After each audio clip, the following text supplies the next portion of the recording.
All right. Welcome to episode 31, 31. of Up a Creek with Two Paddles. 20 to go. Are we on track to hit 50 before July? How many months do we have? It's June, but End of June. yeah.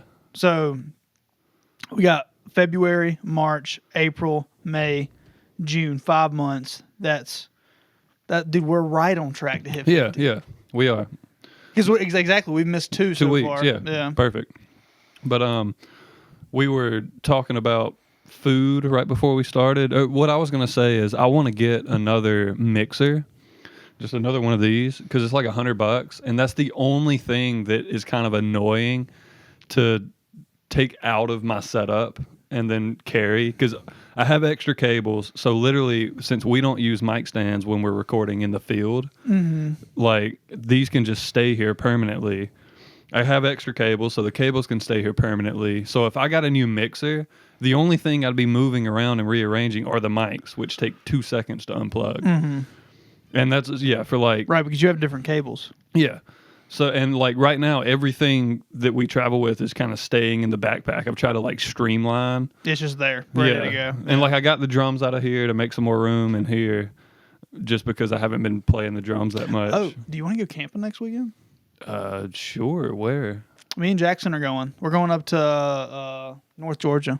It's a sweet spot, very secluded, drive up campsite, but you don't have to have a reservation. Bring the pod equipment? Yeah.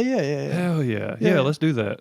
I'm down. Yeah. I'll try to make sure my schedule stays clear. I don't think I got anything to do. Yeah, we're just going up Saturday and Sunday. Hell yeah. We'll just be hanging out. That sounds like a good time. What's the weather supposed to be like? Beautiful. Nice. Between like 55 and it's not going to get below freezing. Some water? Cold plunge? Yes. Yeah. Dude, absolutely. I'm sold. Yes. Yeah. Dude, let's do that. Miles and miles and miles of country back roads. It's going to be, we're going to be chilling. But yeah, like if I got a different mixer, also if I can get a mixer that uses phantom power straight through my computer, I worded that completely wrong, but it doesn't need, like, this mixer needs to be plugged in. Oh, I follow you. It has to have its own power source. Right. My old one that I sent to Quinn it just uses USB power. It's fully powered by the computer. So that'd be one less cable, and then that way I could leave the podcast setup fully packed up 100% of the time. And that just takes less, a little bit more stress off of me having to break down my music studio to set up the podcast and make sure I have everything. But so would you get the exact same mixer, or would there be one that probably get the old one, or I'd get like a Focusrite or Scarlett is the brand.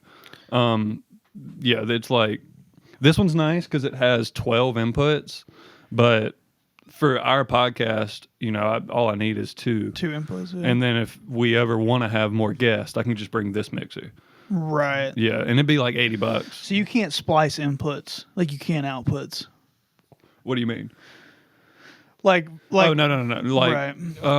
There's no way to do that. I'm not sure if you got like an XLR splitter and or ran would two mics into one input. It would combine the audio, like from both. They would be overlaid.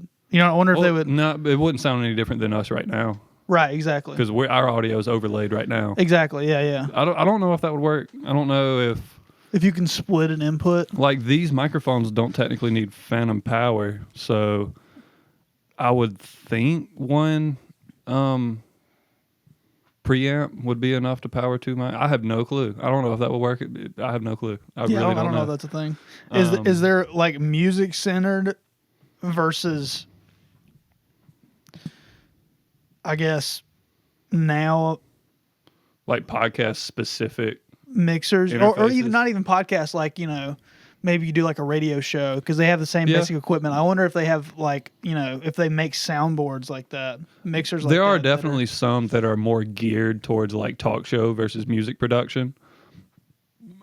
This mixer's actually not even really meant to be used as an audio interface like I use it. This is more for like live. If I was going to perform live and needed to set up like 12 band members all through live, like performing live music through speakers, that'd be what you want. Like, that's technically not really an audio interface. It's a USB mixer, but I use it like an interface because it has that function.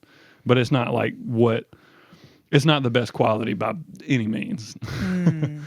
But yeah, I'm hoping that my work stays full because I've been needing some new studio equipment for a long time now, and it's going to be very expensive. Because Like, what do you need? I love to upgrade my monitors because everything I have is beginner, entry level, like literally everything. You have monitor outside of this that you plug up to? No, not monitor, like speakers. They're called monitors. Really? Yeah, studio monitors. I didn't know that. Yeah, they're just to monitor the music. I was like, when you said monitor, I was like, Yeah. like a screen. Like Yeah.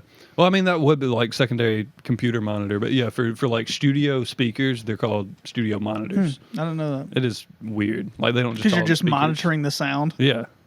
I guess technically headphones are monitors too, but they call them headphones. It is weird. Okay. It's a weird. But anyway, now just I know. call them speakers. Yeah, now I know. But yeah, everything I have is entry level, and Right. at entry level, you can pretty much get everything for $100. My mixer was $100. This set of speakers is $100. These microphones are $100. This MIDI keyboard was like $150. Like everything is very much entry level. But the problem is the jump to intermediate basically goes up to like $600 to $800 per piece of equipment. Right. So like beginner is like $100 to $200. It's like that with everything, dude. Yeah. It's like What's just on my wavelength, like fly rods, waders. Like if you want to start getting like handmade, USA or anything like that, it goes from like $150 to like $600-700, $800, like real quick. Yeah. And the in between, is almost not worth it. Is almost not worth it because like save up for the nice stuff. Exactly. You're going to want to upgrade eventually anyway. Yeah. But for me, like upgrading to intermediate level production equipment is not really a bad idea since I just have a home studio. It's just literally a studio in my bedroom. I'm never going to turn this into a professional level space. And obviously I'd have to start making money off of music production to put that much money back into it. Right now it's just I'm just a hobbyist. But yeah, like $100 to $200 is entry level. I mean, like you've gotten paid some from your music on Spotify, right? No. Or not on Spotify, on Apple Music? No, nothing.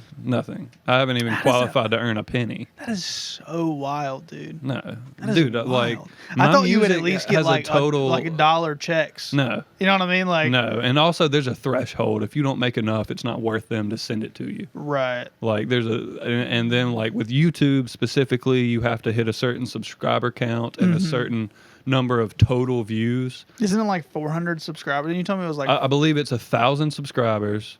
And or 1 million total views on your channel. I may be off on the number of views, but that like you literally have to get there to even qualify to make money off your YouTube. And I've heard TikTok pays the best.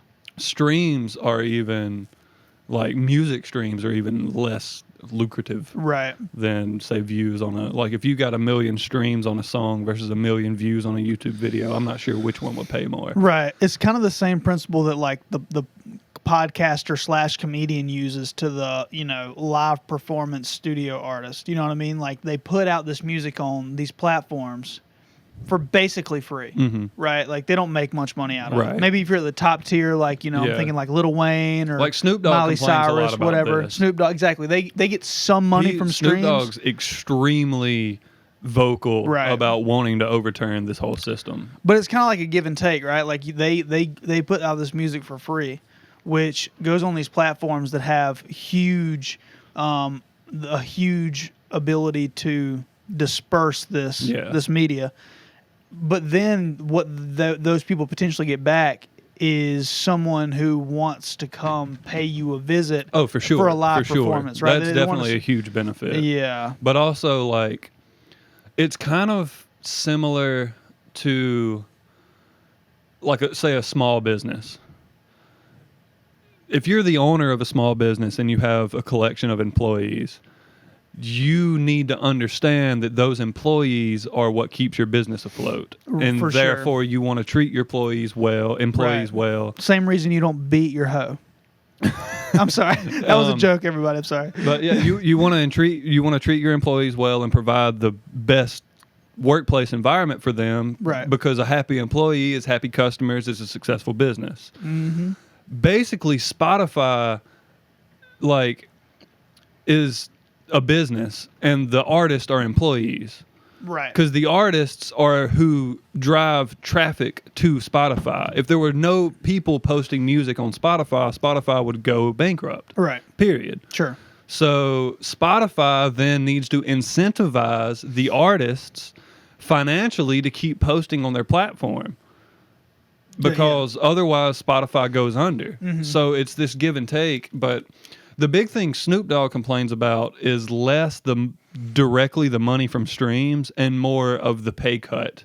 About like, because he said this one album or collection of songs or maybe one song, I don't remember. He said it was a total of 1 billion streams. 1 billion streams, and he earned like 46 grand from it, which is nothing. Like, think about if you've got 10 songs on a CD. So each one of those songs counts as one stream, and this is not at all how the system works. But I'm just to put it in perspective. Right. A 10 song CD. How many CDs equals 1 billion songs? Like, what's 1 billion divided by 10? 100 million. Yeah, 100 million. So if you go out and paid for 100 million CDs. Just say they were cheap CDs. Say they were $8. Right. That's $800 million. Yeah, but it's not the same, and here's why. Because it's all subscription based on Spotify and Apple Music. The only income they get is through subscription. They don't have ads. They don't have. They do have ads. Not Spotify runs ads if you're not a paid subscriber. Oh, do they really? Yeah, that's why you pay. They run when they run ads, and then also. So if you get Spotify Premium, you don't have ads, right? Okay, so that's what I have. Okay, yeah, I pay for Spotify Premium. I just I misunderstood because I have Premium. Okay, so they do have some money coming in through advertisement. Mm-hmm. Okay, that's what I mean. Outside of just the subscription, the artists bring traffic to Spotify, and that traffic is what makes Spotify money. Mm-hmm. So then they need to provide a good payout to those artists to incentivize them to keep posting on Spotify and keep the balance. But the big thing the point still holds because there's not the money in the pot is not the same. They're not making the $800 million. No, yeah, you're right. You're right. Because that's a good question too. How much money did Spotify make off of those billion streams? That's a great question. How would they even find out? How would they know? It's hard for them to even know. Just a calculation. Just be like, all right, well, this many people. If 1 billion streams happened, they can look into their database and figure out how many individual accounts stream that. One person might listen to a song 100 times over the course of a month. Right. So you need to figure out how many individual accounts collectively made those billion streams, and then you can average out how many are, and then obviously within the database how many of those are premium accounts. So there's a small calculation you can figure that out. Because you have these Spotify premium subscribers, they're not just going to go on there and listen to one artist. Yeah, they're listening to 100 artists, but 50 another thing artists. So how do you cut that? It's hard to cut that up into a pie and disperse it. Yeah, it's hard to do. It's hard to do. Yeah, I totally understand the complications behind it, but I feel like with modern technology and how much is just data that they have access to in general, they at least could be more transparent about it. But I wasn't finished with the money. So say 1 billion streams equals 100 million CD sales. And if those were going for $8, just to make it even, $10, we're back to $1 billion. So 1 billion streams equaled $1 billion. Obviously, that's not going back to the artist because there's a company. You pay for the production of the CD. You pay for the marketing of it. You pay for the dispersal of the CD to get it transported to stores where people can buy it. So you're saying there's not as much overhead involved as well? Well... So for the company, for Spotify or whoever the label back was. to my very original point about what Snoop Dogg is complaining about. Which is a great point that they don't have the same overhead. Well, if you are if you're not an independent artist, say you're signed to a record company, well then you've got overhead again. because your record executive is getting a cut, your producer's getting a cut, the person who mastered the album is getting a cut, the marketing guy's getting a cut, the guy who took the photography for the fucking album art is getting a cut. Like there's all that overhead. So when Snoop Dogg says he only got $46,000 for 1 billion streams, that's after he paid all his people. that's after everything's paid out. Right. So if I got 1 billion streams, I don't know how much money that would be. Right. Because I don't know anything. I don't know a dime to anybody. Exactly. So I don't know what That's would a be. good point. Yeah, that's a good point. But then again, I mean, it's just, I don't know. It's hard to sell $1 per stream. Yeah, that's why. That's hard to sell. Oh, that's insane. $1. It's like a tenth of a penny per stream. Right. Yeah. Like, and I don't. There's a lot of debate as to the efficacy of all that and how it works out, but even before, like back in the day, because Snoop's argument, like I've heard what you're talking about. His argument is not that like they should be getting paid more, is that like you said, it should be more transparent. Like they should, like, how did you get this number that you gave me? Exactly. Because back in the day, I could do the math. Like you were saying, like this amount of CDs sold for this much. Like I can cut the math. Right. But like with his situation You're with just taking Spotify, Spotify's word right? for it. Like you don't, the numbers don't. It's harder to make the numbers add up. There's no way to know how much Spotify made off that 1 billion streams. Right. And then, which kind of gets hairy. Yeah, because then it's like, all right, well, what cut? Obviously, Spotify deserves money. They're hosting the platform. Without Spotify hosting this platform where you can post music, nobody would ever listen to your music. So it's a give and a take there. Like Spotify provides the platform, and then creators post on the platform and bring traffic to Spotify. So obviously, Spotify deserves money, but is it 50-50? Is it 60-40? Is it 40-60? Like, what is that cut? And is it, like, I think a lot about streaming, video game streaming. So if you stream on Twitch, there's this process where once you have enough followers, you can apply for Twitch partnership. And then you're a partnered streamer. And your pay increases. It goes from like 70-30 to 50-50. For like all of your subscriptions, your like donations throughout the stream, all that goes to 50-50. And a lot of people complain and say it should be more than 50-50 because it's the streamer who's bringing all this traffic. It's the streamer who is keeping the platform afloat. But then Twitch is like, well, we've put in all this work to provide this platform. And we provide the environment for you to sit on your ass in your bedroom and make millions of dollars playing video games. So I think 50-50 sounds fair. And I kind of see it makes more sense with Twitch because you can't donate to a streamer on Spotify. Like I can't go to Masego and be like, oh, here's $10. I like your music. But on Twitch, I can be in the middle of playing video games and you can have somebody be like, here's $10. Love your content. Keep it up. And that happens constantly, and that's how they make the biggest percentage of their money in most cases. There's no avenue like that for music. Right. And so, like... Or podcast, for that matter. Unless you do, like, Patreon or something like that. Yeah, but, like, because Twitch provides this ability to subscribe to individual creators... Like, you don't pay for a Twitch subscription. They have Twitch Premium, which cuts out ad break. I forget. But you pay for a subscription for individual. Yes. Right, like, right. There's this guy I watch who plays DayZ. He is Amish Zed, and I pay $5 a month. Not right now because I've been broke.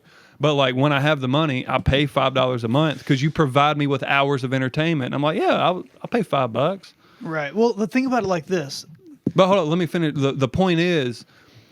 Because Twitch has provided that specific avenue where people can pinpoint individual creators and then donate to them and subscribe to them personally. Exactly. It makes the 50-50 makes sense. But on Spotify, I don't think 50-50 makes sense because they're not providing as much ways to make revenue like Twitch is. Twitch has built all of these systems that allow the streamer to make money. Where Spotify has it's just the platform to post. There's no avenue to make additional revenue through donations or live streams or anything like that. So your argument would be that Spotify, Apple Music should pay a greater percentage to the artist. I would think so. Yeah, But that may be that may be an uninformed opinion. well, think about it. You remember back in the day when Apple Music first was a thing, you paid for individual songs.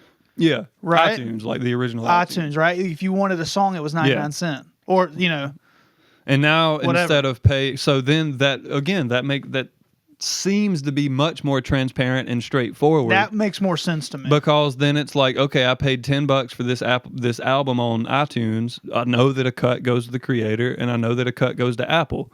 Whereas, it's totally more advantageous for Yeah. the distribution company. where if I'm in paying, that system. so if I'm paying $10 a month, then that's no longer $10 that I spent on an album to an individual creator. That's $10 that I'm spending to listen to hundreds of creators. Right. So how does that pay cut break down? I don't know. I mean, there's a lot of people trying to figure that one out. It's almost only more advantageous to the distribution company. But like you said, by posting on Spotify and gaining an audience, you then may have an avenue to make money through touring and live performances. Right. But Spotify has nothing to do with that. No. It's not like you can click this tab on Spotify and set up a tour. So like, I don't know. I would think it should be like 80-20, but to the creator. But I don't, again, I don't know how, I don't know what the cost of running Spotify is. I don't know how much Spotify spends to keep that app operational. I don't know. It can't be that much. You wouldn't think so. I mean, I don't think they have a crew of thousands of people. I mean, they might have thousands. You wouldn't think so. But I wouldn't definitely think tens of thousands. I wouldn't think they would have tens of thousands. What would they do? Employees. What are they doing? Censorship would be the only thing that I could think. And Spotify is Yeah. like one of the freest platforms. That's why Right. Joe signed to it. Yeah, I don't know how much work they would have. I don't know. I really don't know. Most of that I would imagine, just be like coders. Like we need someone to code an algorithm that suggests similar music to listeners. Other than that, I don't really know what else they're doing. Mm-hmm. Like how much work goes into keeping that app up. And I think like they've obviously found a way to make more money. They're never going to take a step backwards, right? They're never going to take a step backwards. Right. So if they were making, like back in the day when iTunes was selling a song for 99 cents, you would only buy your fucking favorite songs. You might have 200 songs on your motherfucking iPod, and you listen to everything else on the radio. And when you find that those two songs of the month that you really fucking like, that you want to hear on demand, you buy them on your iPod, right? But nowadays, people are like, shit, I pay $10 a month and I can listen to any music I want for free on demand. Now Apple and Spotify, they're not just getting those couple of dollars every month. They found a way to make 10 from like a quarter of the people on the planet every single fucking month. So if I had to guess, they're making more money now than they were before. Yes. I would assume so. It would be ridiculous if they weren't. So here's the thing. They'd be idiots if they weren't. It's so more profitable for the companies and more enjoyable for the listener, all at the detriment to the artist. Right. That's a great point. So like the listeners are happy because I get to listen to all the music I could ever dream of for $10 a month. The hosting companies are obviously happy because they're making fucking bank. And then the artists are like, well, shit. I guess I'll keep creating, It just sucks because if we want good music, we need to be able to pay people enough to support themselves off music. Right. Because if we're out here, if all the best artists still have to work a full-time job to keep up their bills paid and then make music, you're going to get less quality art. Same thing with the plumbers, electricians, same deal. You got to pay them well enough to live. Teachers. Same, exactly. Teachers. All these things. Yeah. Yeah. No, you're totally right. Yeah, I guess we exhausted that discussion. No, but we got some. I think we got. No, yeah, that makes more sense to me. It's really interesting, but like you can't imagine they took a loss going to those subscription based platforms. No. Not a fucking chance, right? There's no Why? Because they just wouldn't have done it. Exactly. They wouldn't have. They wouldn't have done it. They wouldn't have fucking done it. Big corporations are not going to take a loss to the benefit of the population. Hell no. Hell no. And when you got that consistent bankroll, you ain't got to guess who's buying what. It's like this amount of bankroll every month. It doesn't matter if there's a down month and people putting out music. Yeah. It doesn't matter if there's a down month and like, like people maybe it's Christmas time, right? And you're not going to buy any movies or things on iTunes because you're already you already bought gift cards, you already bought presents. Yeah. You know what I mean? But now they ain't got to worry about it because you're still going to pay that $10 for your subscription. Yep. Yeah. You're getting that every month. Right? Yeah. It's ingenious. It's ingenious. Man. Yeah, they figured it out. And I mean, but Same thing with the vaccines. God. Listen. How the fuck listen to me, Austin. I'm listening. They have figured out a way Preparing myself. to give something, to sell something to almost every single person who participates in our society. Like every person that's born, we're going to get $100 from them. Yeah. Isn't that wild? Not just once, multiple times. Yeah. And you know how they did it? Regulation and exclusion. Once again, back to It's the same sort of thing, though. why we're not having universal health care. It's the same thought process. Mandatory vaccinations in children, right? Like fucking tetanus, polio, whatever is mandatory to vaccine kids with nowadays. Yeah. That should be provided by the state, by the government. But If you mandate it, it should be provided. No, I shouldn't have to pay for something that's mandated. the problem is it is. But listen, who's paying for it? The government. Where does the government get their money? The people. Wait. What? Say that again?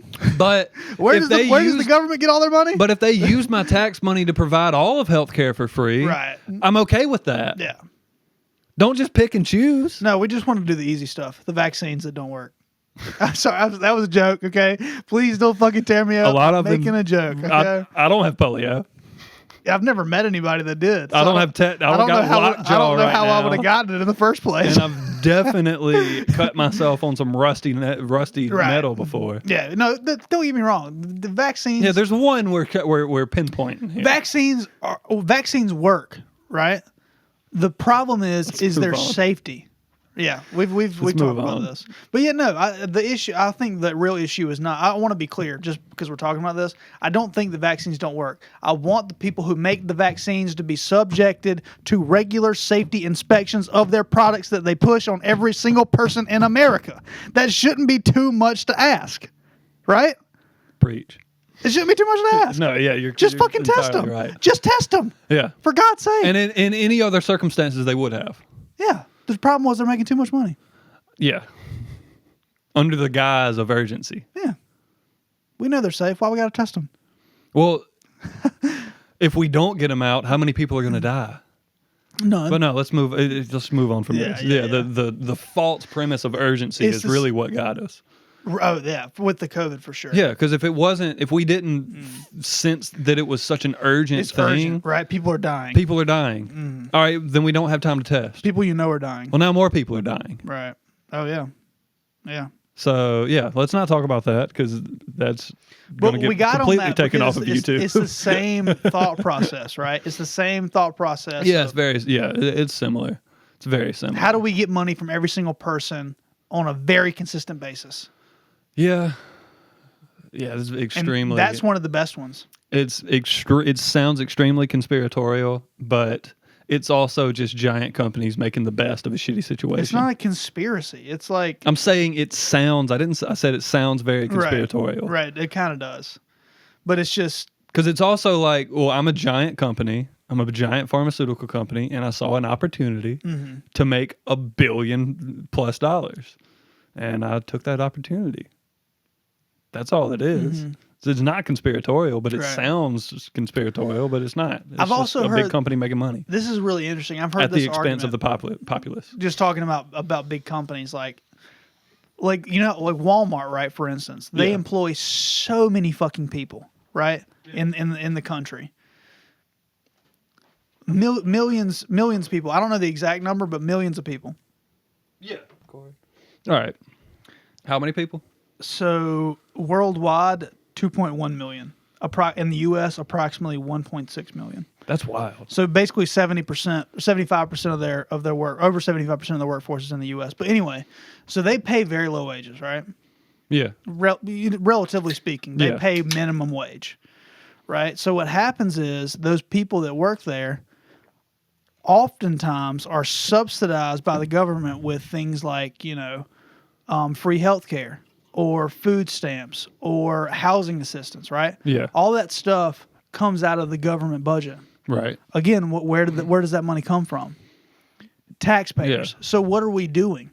We are subsidizing Walmart's workforce because they refuse to pay them a livable wage. So basically what happens is that burden is placed on the backs of the American people because we have to make up for their inability to live. Well, we don't have to, but we do. We try to. Yeah. And that happens with all sorts of large corporations, right? All sorts. Amazon. Yeah. What? But isn't it and just devil's advocate? Walmart, isn't it the same? Or sorry, McDonald's. What? Isn't you paying me more versus you just paying for my insurance and healthcare? Isn't that the same? No, What's the difference? You're misunderstanding. If Walmart paid them more and gave them better health insurance benefits, yeah. then the American government wouldn't have to step in and make up the difference. Do you see what I'm saying? You talking like food stamps and shit? Yes, Okay. yes. When I say we subsidize those workers, we subsidize them with, like I said, Right. health care, government assisted really, is health care and government assisted living. Like when I say government assisted living, I mean housing. But right? is it the fault of the government or is it the fault of Walmart? It's you're missing my point entirely. It's the fault of Walmart. Okay. It's the fault of Walmart. They should That's pay what I their was gonna employees say. more. They should Yeah. pay their employees more. And and I'm not saying that it's wrong that the government subsidizes those people because they Right. need help, right? It's not. Yeah, yeah. It's not the people's fault, and it's not the government's fault because it comes out of a good place of wanting to help these people. Right. But the problem is Walmart not paying their employees a livable wage. Right. Just like McDonald's, just Yeah. like Amazon, just like fill Yeah, in the I'm gap. following you. Do you see what I'm saying? Yeah. So what happens is the American public who pays a shit ton in taxes subsidizes, again, I'm going to say it, subsidizes the workforce for Walmart, for McDonald's, for whatever So corporation. the corporate greed. has found so many ways to suck wealth from the American public. It's ridiculous. Yeah. Not one avenue, not two, not five. It's probably fucking 20. Yeah.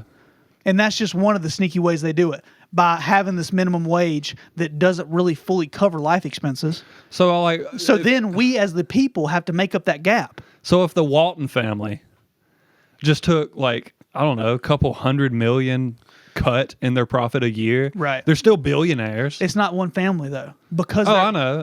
But I'm just I was just throwing out you're on the right I'm just track. saying, right. if the corporations Exactly. were less greedy and didn't care so much about let's make our profit margins even better this year. Right. But here's the problem.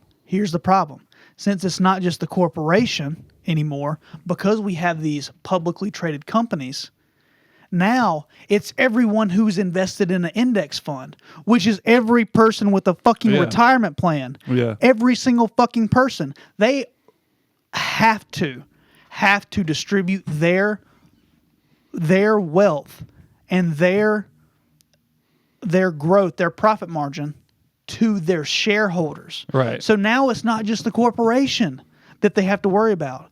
It's every single person that's giving them money to run their fucking company. So it's not just the corporation now that's involved. It's every single person who is counting on their index fund as their retirement. Every person who's counting on their IRA as a retirement. All their pensions are fucking invested in this shit. This You know entire what I mean? nation is up a creek without a paddle. Oh my god. Oh Jesus. Bro, we've just been like the Industrial Revolution. We were just chilling in our boat on the river. We knew exactly where we were going. And then that river started taking the fuck off. And now we're like 300 miles down the fucking river, coming up on a waterfall with not a single oar in sight. Like, well, let's be more explicit. like here. I want to know how much of all of this was purposefully put into place in order to take advantage of the American people, or how much of it fell into place just because that's how things went and we just kept running with this system, and then we've landed in this place where it takes advantage of it. I think like a lot of things, it starts from a good place, and then it turns into something different. Like, what was the first publicly traded company? Oh, I have no clue. But I'm going to talk more specific. I want to talk more specifically about why, like Walmart and these companies can't pay. Like, because let's say that Walmart wanted to pay their employees double, so they can have a livable wage. Now your Walmart stock goes from, let's say it was $10 a share. It's not. I don't know what Walmart's trading for. But we're just going to right? At least, right? Yeah. So like they can't do that. They can't do it because now. What's going to happen? The shareholders are upset. They're going to lose so much money. Yeah. Not just because they have to pay their employees more, but because their stock share is not worth as much. Because they can't distribute that to their shareholders anymore. Because they, you know what I mean? It's like, it's a fucking issue. Oh, God. It's an issue, bro. It's like the system we've put into place and that we've just been running with is... It's a dead end. Mm-hmm. There's no end to the system we have. Yeah, and so there's that's why no even shred of an idea that we could overturn the system. And people always, they're always telling you, are you investing your money? Are you saving for retirement? Are you investing your money into the stock market? And I'm like I have such a moral issue. Yeah. With it now. Yeah, I get what you're saying. Because I'm just giving my money to these people so they can make more money with it and to keep doing all the things that we have a problem with. Right. Yeah. So it's like almost like, fuck them. I'm just going to take my money and buy land with it.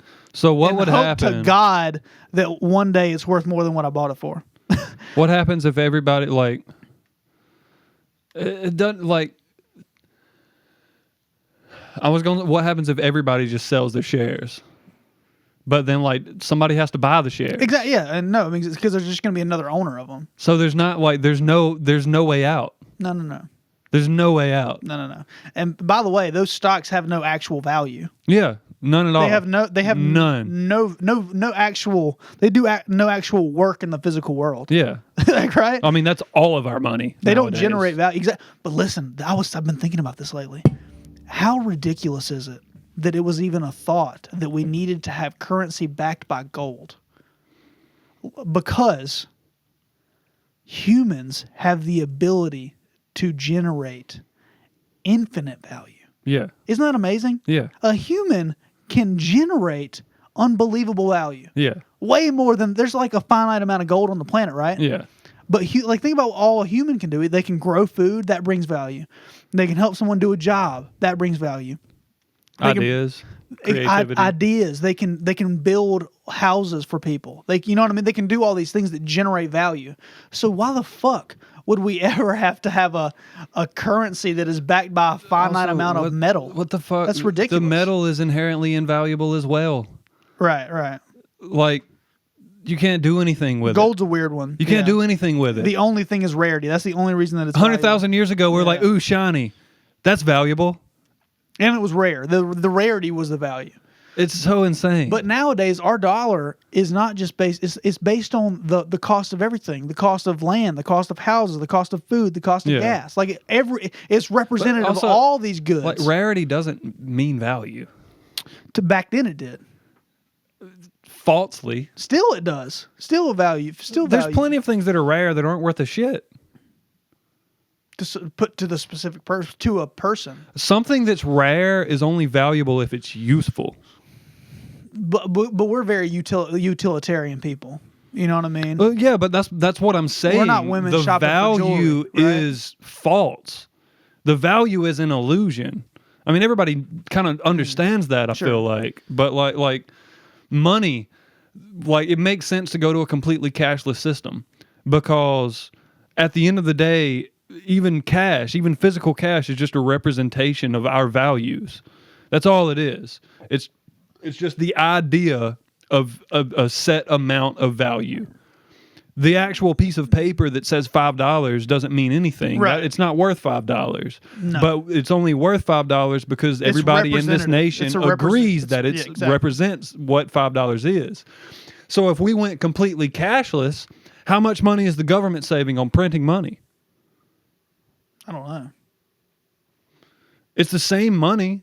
It's still just fake value that we Yeah. all agree that is valuable. It's just numbers on a screen. Numbers on a screen. So if we stop printing money and the government stops spending money to print money, like that seems like a fucking paradox. It obviously costs money to print money.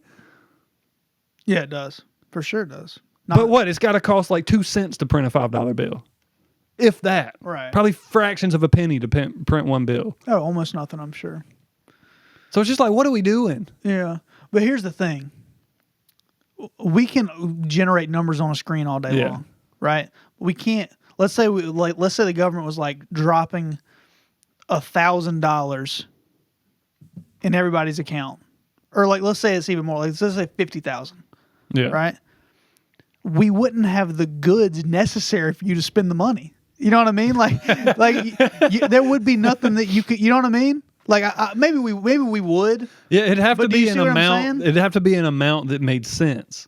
Where like, all right, if we just give 50,000 is obviously way too much.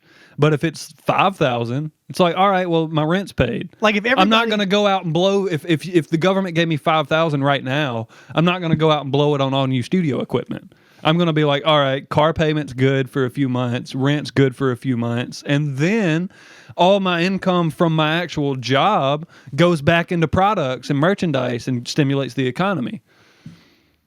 And at the end of the day, just makes me less anxious and more financially comfortable. But you see my But point? at what expense? Like if let's say they put $50,000 in everybody's account, we would run out of goods so fucking fast. Everybody would buy Right. everything immediately. And I think that would legitimately, we would run out of shit to buy. That's an interesting scenario. What would happen if everybody just got 50K? I don't know, dude. How much? What? 380 million people in this nation? Yeah, let's call it 400 because there's a bunch of illegal people here too. 400 million. Well, they're not getting the subsidy. Anyway, 400 million times 50,000. I think fucking scientific notation. How many? 13. Oh Jesus! So, a million is 20 six. billion. Yeah. So No, 20 trillion. Yeah. So nine zeros is a billion. 12 is a trillion. So yeah, it would be like you said. 20 trillion. So to give everybody in America 50K, it would be $20 trillion. Jesus Christ. But all right, so if it's 5K, is that 2 trillion now? Take away a zero? Take away a zero, it would be Is that 200 billion or 2 trillion? it'd be I don't know. Embarrassing ourselves once again trying to do math on this podcast. take away 1 0, it would be 2 trillion instead of 20. It's a little more reasonable. Yeah. A little bit more. A little bit more reasonable. But the difference between 2 and 20 trillion It's a lot of money. fucking absurd. It's a lot of money. It's fucking absurd, dude. It's a lot of money.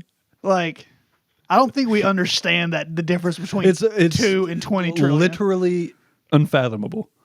Like, you cannot comprehend how much money that is. Because they did that shit. What did they give during COVID? It was $600. It was Yeah, $600 $600. 2 or 3 times. Right. What one? 1,400. I don't remember. I feel like there was a 14. I know. Yeah. Either way, Yeah, they were giving money. that's a lot of money. Fucking lot of money.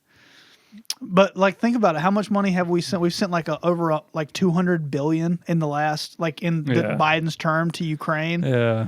and to Israel, like a combined total of Yeah. like some fucking crazy amount. Yeah.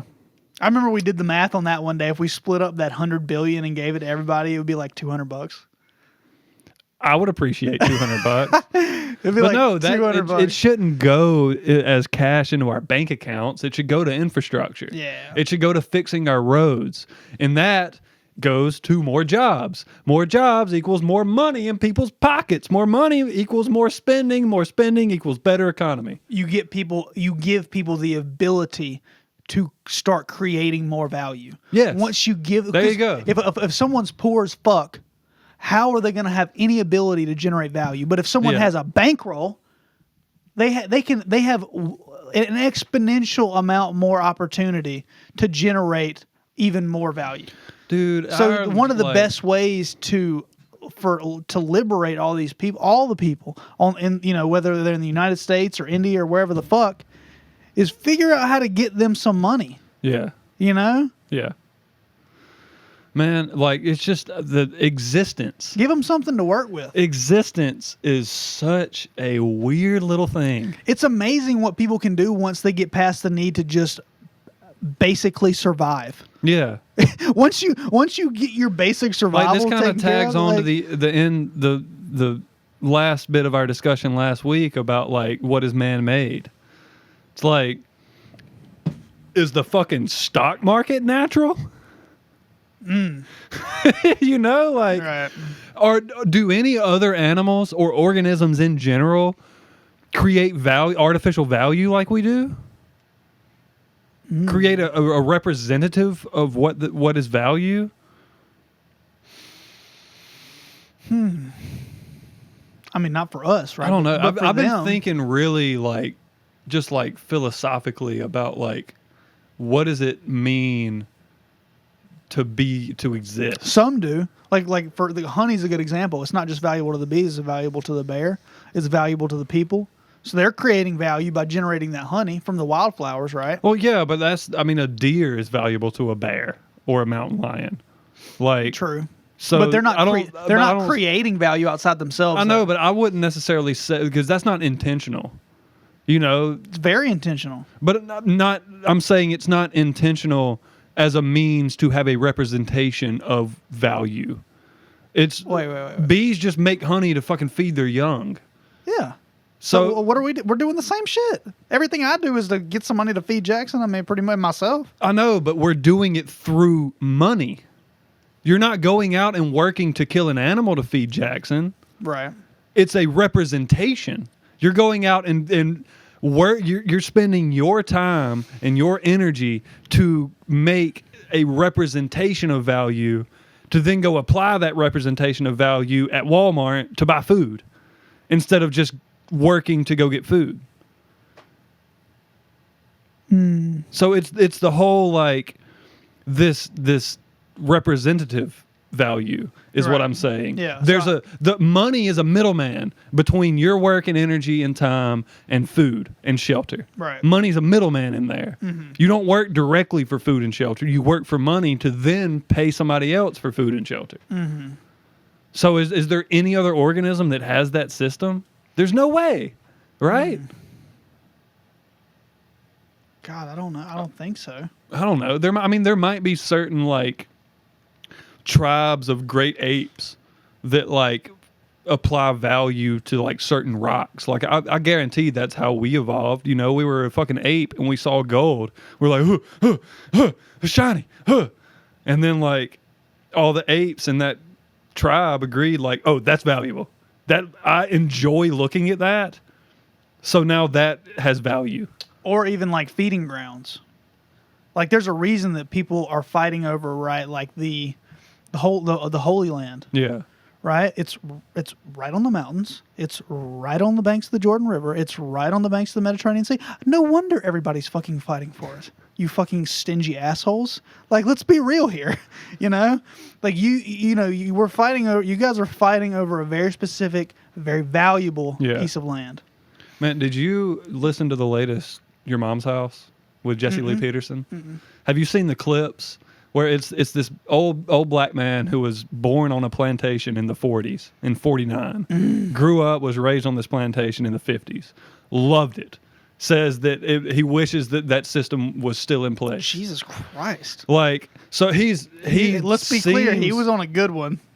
He's seen in Alabama, but a lot of things he says seem completely out of left field, absolutely insane, and absolutely racist. Like, some of the things he said, Is he like, white or black? He's black. He said that if he would like to he wants to buy a plantation and put all the black people back on the plantation so that he can teach them I about know the this values. crazy guy you're talking about.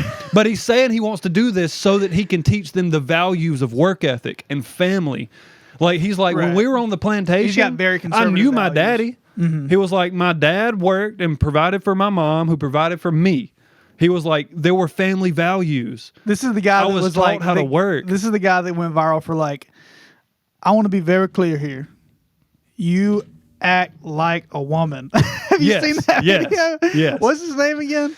Jesse Lee Peterson. That's right. But I'll listen, and again, You I'm act not. like a woman. I'm not endorsing anything this man says, but a lot of things he says come from a beautiful place. Right. And I was just kind of taking note of like his main point, his biggest philosophy is that too many people live with anger, and you're never going to be happy, and you're never going to follow God if you're living with anger. How true He is says that, man? you cannot see clearly when you live with anger. How fucking true is that? So the key to freedom is forgiveness and letting go of your anger. And there was another point where he was talking about, again, very simple things, but just hard hitting, just very pertinent. And he was saying, That's a big one. The anger one is that's one of the Forgive. emotions that's just like you can never be happy if you live with anger. It's the most destructive emotion that we have. by far. Self-destructive in so many ways, as well as externally destructive. Yeah. But he was saying, like, they were talking about how to kind of encourage people to forgive and follow the order of God. God, how important is that? Which I don't necessarily 100% agree with his description of the order of God. You know, I'm not a very religious person, but you can have conservative values without being. Well, I'm not going to get into Religious. specifics about, but anyway, like, he was talking about, we can encourage some people to change by forgiving and getting over their anger. And I think it was Christina was like, well, what about people who are just never going to accept this, and they're never going to move past who they are. And he said, some people love their hell. And that fucking hit me. Like, I literally came in here and wrote that down. I don't think they love it. I think some people fall in love with their own hell. I don't think they love it. I think they probably hate it, but they are so comfortable with it. So I have firsthand knowledge. I think everyone does. Because I've been in a bad place for a long time. If you're a human, at some point, if you live a full life, you're gonna suffer with some bout of depression. Like I've been in a bad place. I've talked openly about battling alcoholism. I finally really feel like I can see a light at the end of the tunnel. But there are many, many, many times where I know what I'm doing is wrong. I know I'm not making right decisions, but you love the chaos. You do it anyway. I love the chaos of it. There's something fun about the chaos. Right. No, I totally, yeah. So I, like, when he said some people fall in love with their own hell, that just fucking hit me hard, because I've been there. I've been in love with my hell for far too long. Yeah, and like I'm gonna keep saying it. I don't think that you loved it. I think no, of course I didn't. But you were very comfortable. Because if I truly loved it, the word you mean is comfortable. You're very comfortable with that hell. Yes. You've been existing in for so long. You get so comfortable with it. It's almost and to leave it is almost like abandoning a piece of yourself. What's the you know effect, what I'm saying? What's the term for the effect when you get kidnapped, but then you start like relating to your kidnappers and enjoying their company more? It's a term. It's an effect. I haven't heard that. Forget. I don't know that one. You'd know it if I'd come up with the term, but that's kind of what it is, where you've been perverted or coerced by this negative lifestyle, and you start to find comfort and like normalcy in that. Right. Unless like me and you probably wouldn't identify as necessarily Christian. I'd probably safe to say. But what you can say, without being religious about it, a lot of our issues stem from sin, regardless of whether it's maybe all of them. Yeah. No, not all of them, because bad things happen to very good people. Yeah. But like let's just say that a lot of our own problems come from our own sins, regardless of whether you believe that there's everyone. I think almost 90% of people would agree that there's a right and wrong that we intrinsically feel. Yeah. right? It's the battle of good and evil. And we learn through life. We don't know it at first. We start to learn it as we get older. But I think that those sins, whether you believe in God or not, cause so much of our problems. Yeah. Yeah, You know? I agree with you. Again, it's the battle of good versus evil. And if you, oh my God, I don't know. I've been very thinking about how do you live in a way that as a person you can represent the values that you cherish the most. Man, I bet Jesus was a bad motherfucker, dude. I bet. Have you heard Jelly Roll's take on Jesus? He was like, dude. No. He was like, Jesus was always hanging at the brothels. That's what I'm saying. He was with the sick folks. He was about the streets, bro. So He Jelly was Roll about said, the streets. you know Jelly Roll is the artist. Yeah. Jelly Roll was like, dude, if Jesus was alive today, he'd be riding a Harley. He'd be a bad motherfucker. He'd be tatted up, riding a Harley, fucking. I dude. imagine he'd be kind of like Lil Wayne. You know what I mean? Like, that was a joke. But no, I bet back Lil Wayne is the second coming. not Kanye, but Lil Wayne, yeah, for sure. Dude, Lil Wayne's the second coming, and Kanye's the Antichrist. Yeah. But think about it. Back in the day, like what a legend this man created. Like, because it's obvious that he was a person. What's not obvious is if he was born of a Virgin Mary and if he rose up. All that stuff is questionable. But it's really not questionable that he was a real person that walked the earth and left an imprint. Yeah. That's for damn sure. So let's just imagine that he was just a person. Yeah. What a bad motherfucker, dude. I mean, I think about that sometimes.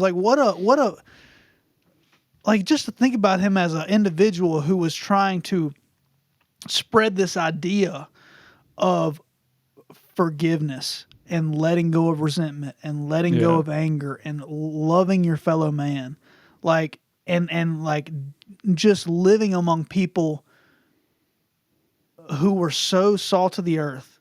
You know what I mean? Admiring the beauty in everyone. Yeah. And have you ever seen Soft White Underbelly? That's a beautiful segue to something I've wanted to talk about. Have you ever seen Soft White? Is this guy who has this channel on YouTube? It's called Soft White Underbelly. And he basically interviews people who are the underbelly of society. Yeah. Drug addicts, people who were born of inbred, or incest, all prostitutes, pimps, drug dealers, hitmen, cartel, anything you can imagine that's the underbelly of society. And I got really it was almost like a dirty pleasure of mine to watch these people tell their story. Yeah. Because it's like, oh my God, everything they've been through, I can't even imagine. And dude, some of the most impressive people, this is gonna sound weird, okay? I know it's going to sound odd, okay? Some of the most impressive people that I listened to were the older pimps and prostitutes. Like ones that have made it past their, hustling in their 20s. I'm talking like the 40. Yeah. Because in the streets, man, if you make it to 40, let's be honest, you're old as fuck. You've seen everything. You're a damn close to senior citizen. I mean, you know what I'm saying? And the things that these people have seen and the ones that make it through, a lot of them, man, they have seen so much more life and experienced so much more than the average person. Yeah. And the insights they have into people and the things they say that ring so true to someone, a square like me, who doesn't live in that life. Yeah. They learn the same fucking lessons. They learn the same basic things about humans, and they learn them in such a fucking real way. Yeah. And some of the things they say is just they say things just like that. Because a lot of them aren't in that life because they grew up in a fucking castle. Yeah. Or on the Upper East Side or in Beverly Hills. Yeah. Nah. Almost all of them didn't, right? Right. Almost all of them are dealing with some trauma that's causing them to be angry, right? That's causing them to live this life.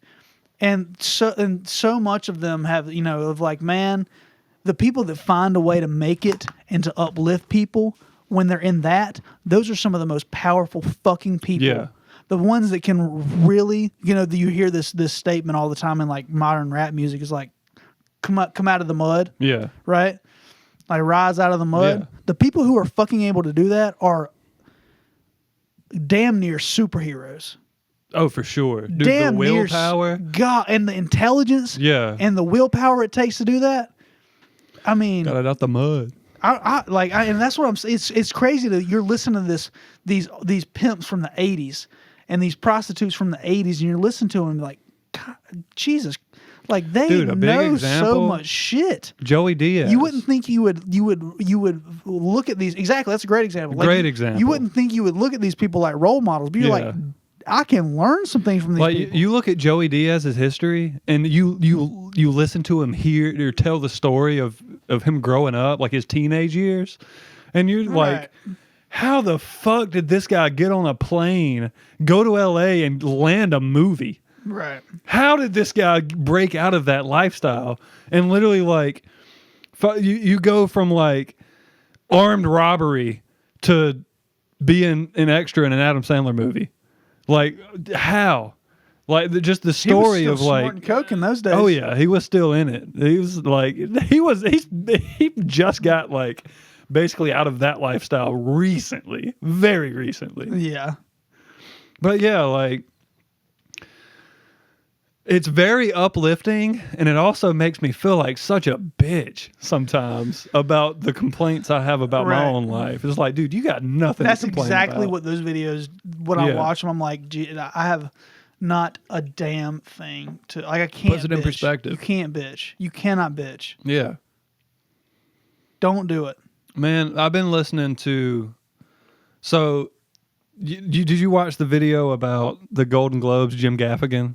Yeah, I watched that. Dude, did you get it? Like, I know I didn't explain it that well. Which one? The one where he was like, Jim Gaffigan presented the newest category for the Golden Globes Awards, which is stand-up comedy. For 80 years, the Golden Globes have never featured stand-up comedy. So they got Jim Gaffigan to come in and present the award, and he's like, I never even expected to get into show business. I can't believe that I'm here. And he's like, I grew up in a small town. I'm not a pedophile. Right, yeah, I guess. And like just throwing shots, dude, at all these Hollywood people. And then he's like, 80 years the Golden Globes have been happening. For 80 years, good-looking people have gotten together and thrown a party. And now you finally decided to invite the talented ones. Yeah. Dude, that's so like... And then like Ricky Gervais's... hosting of the Golden Globes, I think like 2 years ago, where the whole time he's just taking shots at all of Hollywood. Like Hollywood Foreign Press, literally all of that system. He's making Harvey Weinstein jokes. He like said something about like this TV show called Afterlife, and it was the whole setup for a joke. He was like, "Oh yeah, he was like, the Golden Globes is 3 hours. You could binge watch the whole first season of Afterlife in this time. It's a TV show about a man who wants to kill himself because his wife died for cancer. And it's still more fun than this."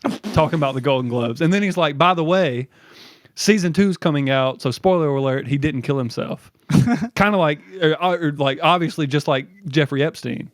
Oh my God. And then like half the crowd laughs and half the crowd's like, ooh. And then he's like, listen, I know he's your friend, but it's just jokes here. Like, oh dude, it's so hardcore.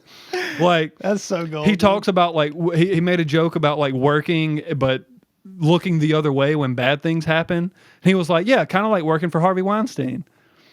And everybody, the crowd kind of groans, and he's like, y'all did it. I didn't do it. Right. Y'all are the ones who did it.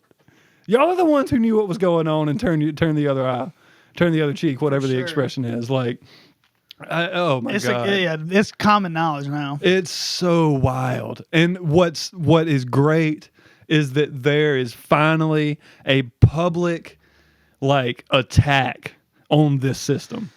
They're public figures. It feels like now more than ever in our lifetime, for sure. Yeah, like they are made like, and Jim Carrey, like talking about like, he was like, yes, I'm 2-time Golden Globe winner, Jim Carrey. And when I go to sleep, I dream as 2-time Golden Globe. And you know what I dream about? I dream about being 3-time Golden Globe winner, Jim Carrey. Because then then I'll be enough. Yeah. Like just throwing it, and then like Jim Carrey went on this whole like people say he lost his mind because he went to this fashion week and got interviewed on the red carpet about Fashion Week, and he was like, "Yeah, I just tried to find the most meaningless possible thing that I could come to, and here I am." And he's like, "You got to admit this is meaningless, right?" And she's like, "Well, you know, this and that." And he's like, "Listen, I saw that. We don't exist." He was like, "Jim Carrey doesn't exist." He's so wild, dude. But it's just got me thinking because that makes so much sense. Like, as crazy as it sounds, like none of us ever exist. No, we do. Just for a blip. Like it's just meaningless. Even though we do exist, like, it's very meaningless. But do we even know that we exist? Of course we do, dude. But we don't. Dude, I'm getting fucking harassed. I'm holding you over a little late. No, you're good. But yeah, apparently Jackson just threw a terrible fit. Oh God, poor Hannah. Yeah. But yeah, like I don't know. I've just been thinking like that philosopher mindset of mine. I've been thinking a lot about like, who am I? Who are we? What is this? Like, dude, I had to ditch it. But no, it's been like I come back to it every now and again. That's I'm at a point where I'm coming back to it, like because I've finally it goes hand in hand with me kind of like finally like fighting alcoholism and getting past a lot of this stuff, and like I've almost like broken out, and now I'm like reevaluating who I want to be. And something else, we'll end it after this, but like something else has been stewing on my mind is like you are only ever the person you are in the present, right? The past you is in the past. You're only in the future you is anticipatory. You're only ever the person you are in the present moment. Right. But the present you and the future you always has to live with all the other yous that existed in the past. Yes. Like, I don't know where I'm going with that point, but I've just been thinking about that a lot. Like, you got to live with you got to live with consequences. Well, also that points to the fact that we're real. But because even what we like do matters. It affects our own lives and the people's lives around us. It's causal. Like, yeah. There you go. We're real. Well, that doesn't mean anything's real. That just means it seems real. Yeah. But that's super. Does just it matter? No, it doesn't matter. That's like asking if we're in a simulation. It doesn't matter. Pain. At the end of the day, Things none hurt. of it matters. But it's still just fun to think about. But yeah, I've held you up a little bit longer. No, you're good. Oh, it's 12:07. I thought it said 12:27. I was like, Jesus. Dude, yeah, that was fun. Yeah, that was intense, and hopefully very lively discussion. Hopefully we towed the line of political topics without being too political. Because there was definitely a lot of politics in that, but I don't think either of us kind of jumped to a side or talked about specific things. But I like when we can discuss politics in that way, where it's absolutely a political discussion, but we're not sitting here talking about liberals and Dems and Republicans. No, let's just talk about the system. It's not about specific people. It's about ideas. It's about, yes, that's a great way to end it. Yeah. It's not about individuals. Yeah. It's about the collective. And we're fucking up right now. Keep your heads up. It's all good. In America, it's about keeping the collective strong, but starting at the individual. That's how we should think about it. Yeah. Thank you for tuning in to another episode. As always, we appreciate you guys. I got a leak so bad. I do too. All right. Love you guys. Episode 31 down. In the bag. All right. Have a good one.